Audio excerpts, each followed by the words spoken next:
All right, so according to some predictive spreads, it looks like Tennessee's game in Athens could be the toughest game of the season. Let's talk about this. I don't know if people are going to agree with that. Please, well, listen, if you want to get fully triggered, that's fine too, because there's a really close game to the Tennessee game, and it's Kentucky up there, and everybody's head is going to explode because it's not Florida, Auburn, or Oregon, and I understand that, but let's walk our way through this. Of course, I'm going to talk about DAWGSTRUCTION. If you see a link below you and you're watching this, that means you can buy it. If you can't see the link, that means that you need to go type in DAWGSTRUCTION and order it today. Hey, DAWGSTRUCTION's 80 pages. You order it, we'll get it out to you. You do not want to miss this book. Tennessee at home. So Tennessee and Athens is a game that okay. So let me explain this. Let me lay this out real quick because on the audience that sees the full videos of these, I want to make sure everybody's kind of where we're at here. All right. So one of the number one reasons why you would subscribe to Dog Post is because of the message board there. It's full of adults who typically act like adults, and they're all probably laughing right now when I say that, but it's not other fans. It's people who are paying a premium cost to be in a an environment that is without the stupidity that you get at other places. Okay, we have really good competitors, but I don't think they have the message boards that I do because volume trumps everything in those cases, and that's a business model. It's fine. But in our case, we've got a very good poster who is our board's degenerate gambler, okay, or the lead one, the most vocal and sort of reputable one of all of the folks, and he will take a look at what the predictive spreads will be. In other words, what is the most likely line coming into a season as things stand today. So if you're familiar with Bill Conley, who does really good work, generally speaking, at ESPN. Although I did watch Ryan's discussion today or earlier today, Thursday, about some of the teams being ranked as high they are. I agree with Ryan. It doesn't really make sense, but it's an analytical look at things. This is a little bit the same way, okay? I do think at Kentucky is an extremely tricky game for a lot of different reasons, and I'll talk about that right now. First of all, it's going to be cold up at Kentucky. It's going to be the final conference game of the season. And newsflash, Kentucky is the most physical team in the East that's not named Georgia. I said it, Florida. I said it, South Carolina. I said it, Tennessee. It's the truth. Y'all know it.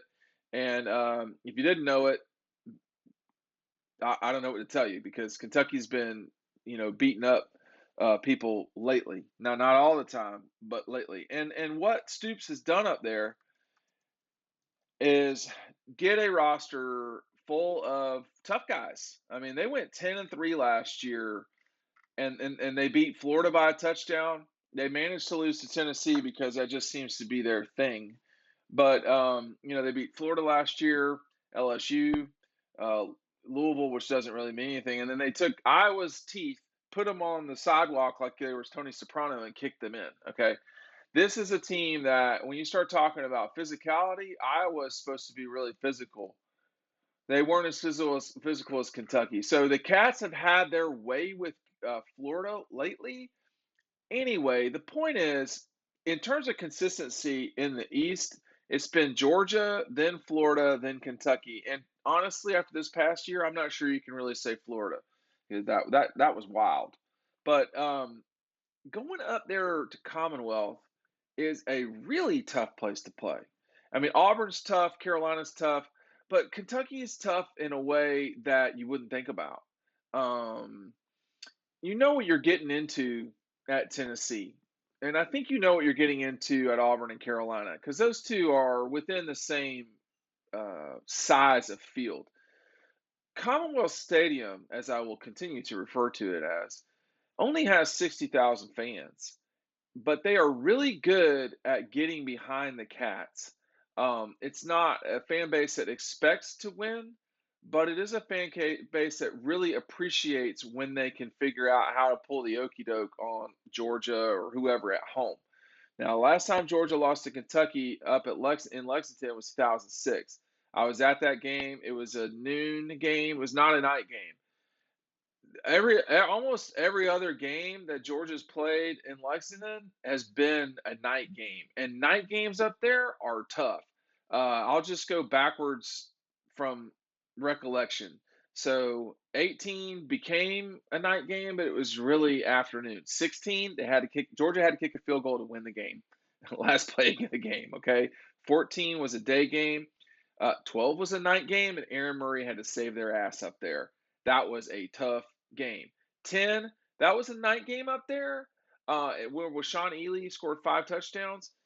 It was a little bit closer than maybe it should have been, but Georgia sort of comfortably won that game. 8 and 6 were both during the day. Obviously, they had to save themselves in 8. They lost in 6. 4 was afternoon. 2 was a shootout till the half. 20, they had to kick it on the final play of the game. 2000 had to kick it on the final play of the game.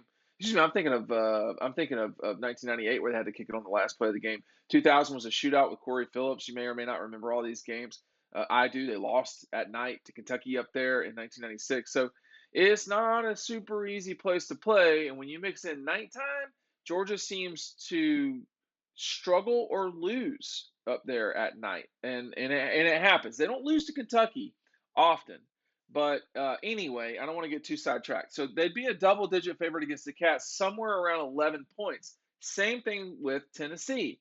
So the reason why I think Tennessee would be a slightly tougher fight on the field is because of the way Tennessee plays offense. Now, if they don't have the quarterback, like if he's not healthy, something like that, that would really diminish to me Tennessee's chances to win the game. I don't think either of these teams win against Georgia. We're not talking about that. We're talking about how tough it will be to win the game. Tennessee coming to Athens probably with the East on the line, because at that stage, maybe with the East on the line. Let me not get too far ahead of where we're at with things, but I I think if you look at Tennessee coming into the season, this is not a Tennessee team that has expectations that have been lowered to the ground. We have seen that with the Vols this past decade. But even though they went 7-6 last year, even though they did, when you look at their schedule, it sets up to where they certainly could be 5-0 going to Alabama.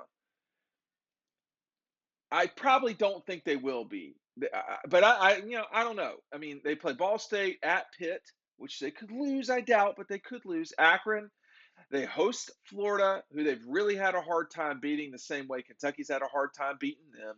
And then they got to go to LSU. All right, so they could be 5-0. They also could be 2-3, but I don't think they will. I do not see them beating Alabama at home, but okay. Then they play UT Martin and Kentucky, which is a really important game. All these games are at Neyland, and then they got to go to Georgia. Besides LSU, that's the toughest game they got to play on the road. I mean, they play at Carolina, they play at Vanderbilt, they play at Heinz Field in Pittsburgh. I almost said Philadelphia, but it's the way in which Tennessee plays that is complicated. The hard part for the Vols in this stretch is that you know even though for Georgia that game's right after Jacksonville, it's right after Kentucky for Tennessee. I mean, like that's not an ideal spot to play that back to back like that. I mean, that ain't great. But this is also, there's not a lot of bad losses when you look back at Tennessee this past season. We lost to Pitt, who turned out to be decent for sure. They won the league over there. They lost to Florida. That was probably their worst loss, and they just got totally smoked in that game, 38-14. There's a subscription for. I mean, there's a someone buying the book. I appreciate that. Make sure you're clicking out DAWGSTRUCTION. It's right down below. Lost to Mississippi. I don't think we need to regurgitate that one. They lost to Alabama. Were pretty competitive, and a lot of it they fought for 25 minutes against Georgia. Really looked competitive. They beat Purdue. that game was stolen from them. I mean, that was just total ridiculous bullshit. I mean, I don't cuss a lot in here, but that was bullshit. So I do think Tennessee's a tough shot for Georgia coming into this thing. And, you don't know. I mean, I'm going to go through these predictive spreads over time here. And those are two tough games. And they're games that you got to watch if you're Georgia. I mean, when you see Georgia's schedule coming into this thing, there's one or two like, hey, watch it moments, and we can talk about that more in the future. But the the run from Florida to Tennessee, Florida, Tennessee, Mississippi State, at Kentucky. Those are all games Georgia should win. Those are all games Georgia's going to be double-digit favorites in. Those are tough games. I mean, back to back to back like that, to back. I mean, that's tough. So, this Georgia team is going to have to get better as the season goes on because, again, it's going to be the end of the year that really hurts them or is the challenge for them. All right, hey, check out DAWGSTRUCTION. It's right down below if you haven't seen the cover. I know it's right there. Make sure you're getting the hardcover book. We'll see you over on the website. Thanks for watching.